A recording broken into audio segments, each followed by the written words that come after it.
Okay, તો હવે જે આપણે ટોપિક છે તે છે ઉત્કલન બિંદુ ઉન્નયન. આપણા ટોપિકનું નામ છે ઉત્કલન બિંદુ ઉન્નયન. હવે ઉત્કલન બિંદુ ઉન્નયન સમજીએ એની પહેલા આપણે સમજવાની કોશિશ કરીશું કે ઉત્કલન બિંદુ છે શું. તો એની માટે યાદ રાખજો કે પ્રવાહી જે તાપમાને ઉકળે એ તાપમાનને તેનું ઉત્કલન બિંદુ કહેવાય. તમારું પ્રવાહી જે પણ તાપમાને ઓગળશે તે તાપમાનને તેનું ઉત્કલન બિંદુ કહેવાશે. હવે સવાલ એ છે કે પ્રવાહી કયા તાપમાને ઉકળે. સવાલ એ છે કે પ્રવાહી ક્યારે ઉકળે. તો બહુ ધ્યાનથી સાંભળજો. માની લો કે આ તમારી પાસે પ્રવાહી છે, એક પાત્રમાં પ્રવાહી છે. બોલો એ પ્રવાહીની ઉપર અહીંયા તેની બાષ્પ અસ્તિત્વ ધરાવતી હશે કે નહીં ધરાવતી હોય. દરેક પ્રવાહી હોય તેની સપાટી પર તેની બાષ્પ તો હોવાની જ છે, અને એ જે બાષ્પ છે એ પ્રવાહીની સપાટી પર દબાણ લગાડતી હશે કે નહીં લગાડતી હોય. બાષ્પ વડે પ્રવાહીની સપાટી પર જે પણ દબાણ લાગે છે એ દબાણને આપણે કહીએ છીએ બાષ્પ દબાણ. ઓકે. બીજી વસ્તુ, હવે એક વસ્તુ ધ્યાનથી સાંભળજો. માની લો કે આ વાતાવરણ છે, પાત્રની આજુબાજુ વાતાવરણ છે. માની લો કે વાતાવરણનું જે દબાણ છે તે છે એક વાતાવરણ, અથવા તો આપણે એને લખીશું 1.013 બાર.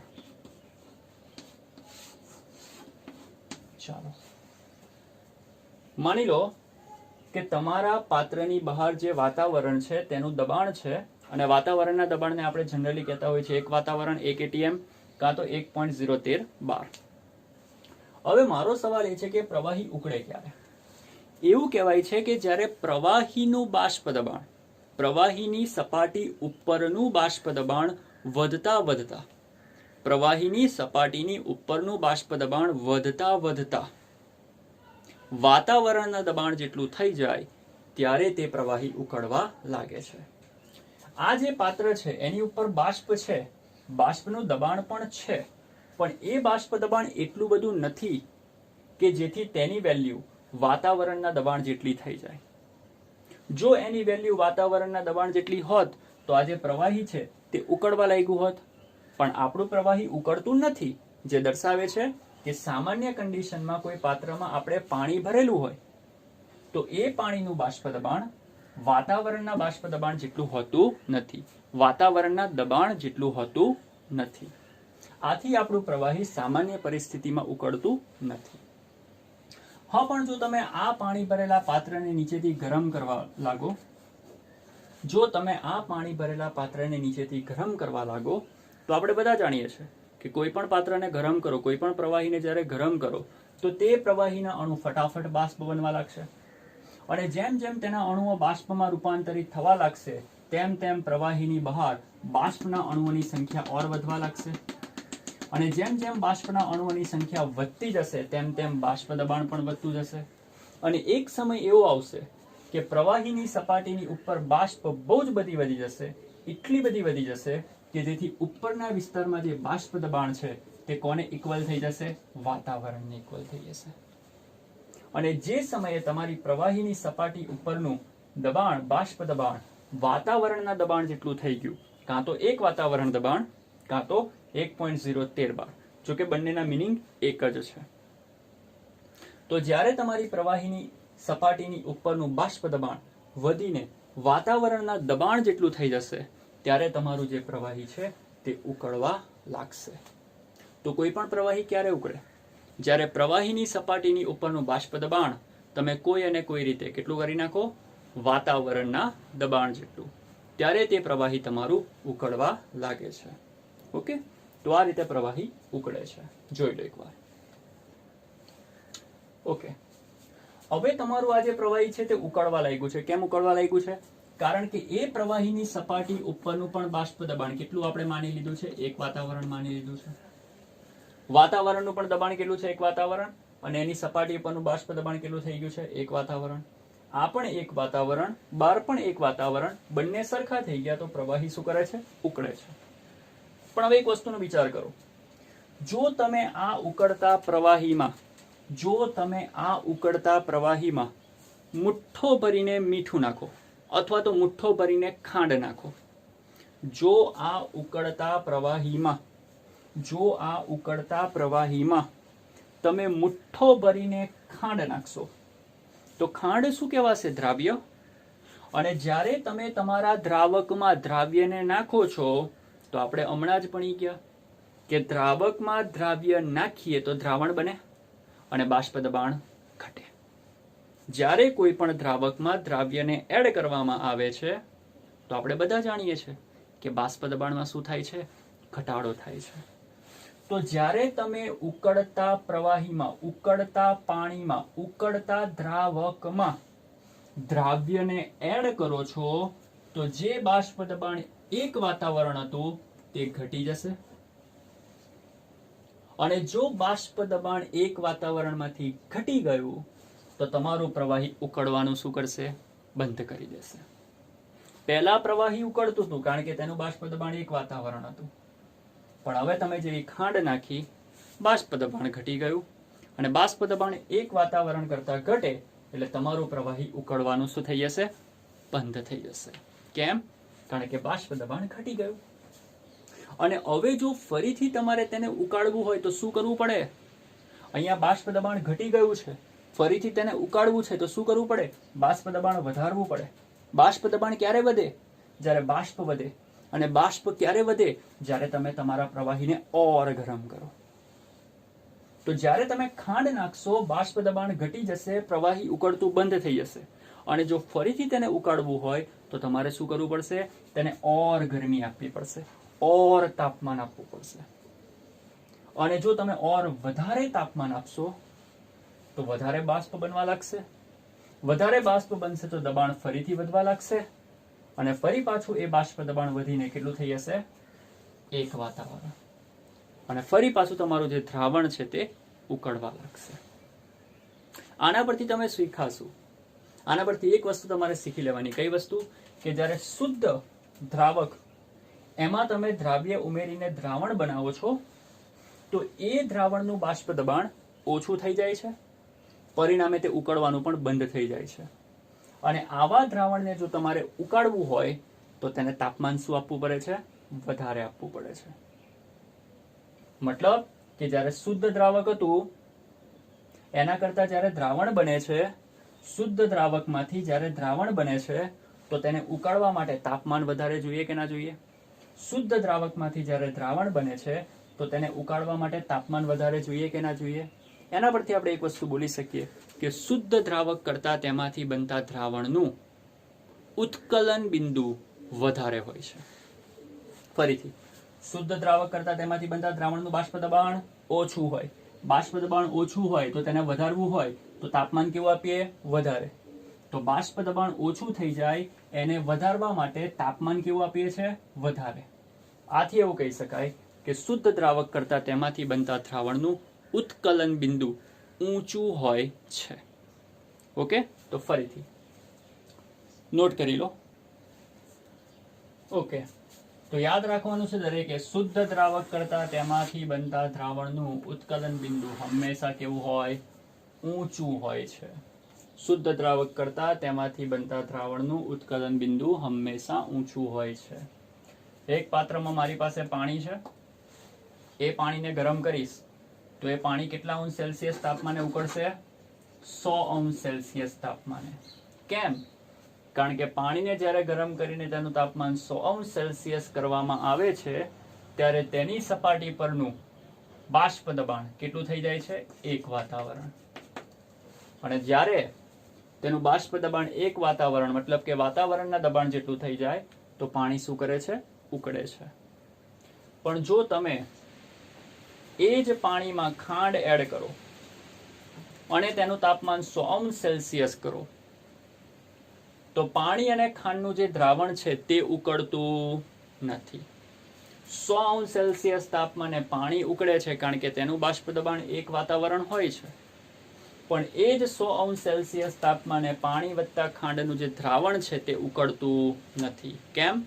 કારણ કે આ કન્ડિશનમાં તેનું જે બાષ્પ દબાણ છે તે 1 વાતાવરણ નથી. આથી એક વાતાવરણ કરવા શું કરવું પડશે? તમારે તેને તાપમાન આપવું પડશે, અને જો તમે તેનું તાપમાન વધારશો તો બાષ્પ દબાણ વધશે, અને વધીને કેટલું થશે? 1 વાતાવરણ. અને જ્યારે બાષ્પ દબાણ 1 વાતાવરણ થશે તો આ જે દ્રાવણ છે તે પણ ઉકળવા લાગશે, પણ 100°C તાપમાને તે ઉકળવાનું નથી. આથી આપણે તેનું તાપમાન વધારીને માની લો કે કરી નાખ્યું 110°, અને જો તાપમાન વધશે તો બાષ્પ દબાણ પણ વધશે, અને માની લો કે બાષ્પ દબાણ વધીને થઈ ગયું 1 વાતાવરણ, તો હવે તમારું આ જે દ્રાવણ છે તે પણ ઉકળવા લાગશે. તો આ છે શુદ્ધ દ્રાવક, આ છે દ્રાવણ. આ શુદ્ધ દ્રાવકનું બાષ્પ દબાણ 1 વાતાવરણ થઈ ગયું, આ દ્રાવણનું પણ બાષ્પ દબાણ 1 વાતાવરણ થઈ ગયું, માટે તે બંને ઉકળવા લાગ્યા. બીજી વસ્તુ, 100°C તાપમાન એને કહેવાશે પાણીનું ઉત્કલન બિંદુ, અને 110°C તાપમાન એને કહેવાશે દ્રાવણનું ઉત્કલન બિંદુ. ફરીથી 100°C તાપમાન એને કહેવાશે શુદ્ધ દ્રાવકનું ઉત્કલન બિંદુ, અને 110°C તાપમાન એને કહેવાશે દ્રાવણનું ઉત્કલન બિંદુ. દ્રાવકના ઉત્કલન બિંદુને આપણે T0B તરીકે દર્શાવીશું, અને દ્રાવણના ઉત્કલન બિંદુને TB તરીકે દર્શાવીશું, અને એના પરથી આપણે શોધી શકીએ ડેલ્ટા TB. ડેલ્ટા TB એટલે કે ઉત્કલન બિંદુનો ફેરફાર. આનું ઉત્કલન બિંદુ 100 હતું, આનું ઉત્કલન બિંદુ 110 છે, તો આ બેની વચ્ચે ઉત્કલન બિંદુનો તફાવત કેટલો? તો એ બેની વચ્ચે ઉત્કલન બિંદુનો તફાવત મોટામાંથી નાનાને બાદ કરો એટલો મળે. મોટું કોણ? તો કે 110 એટલે કે TB, અને નાનું કોણ? તો કે 100°C એટલે કે TB0. તો આ થઈ ગયું ઉત્કલન બિંદુ એનો તફાવત. TB એટલે દ્રાવણનું ઉત્કલન બિંદુ, TB0 એટલે દ્રાવકનું ઉત્કલન બિંદુ, અને ડેલ્ટા TB એટલે ઉત્કલન બિંદુનો ફેરફાર, અથવા તો એને કહેવાય ઉત્કલન બિંદુ ઉન્નયન. શું કહેવાશે? ઉત્કલન બિંદુ ઉન્નયન. એને આલેખની રીતે સમજવાની કોશિશ કરીશું. જો આલેખની અંદર મેં તમને લોકોને 2 અક્ષ આપેલી છે. એક દબાણની અક્ષ છે અને બીજી તાપમાનની અક્ષ છે, અને 2 આલેખ આપેલા છે. એક જે આલેખ છે તે દ્રાવક માટેનો છે, અને એક જે આલેખ છે તે દ્રાવણ માટેનો છે.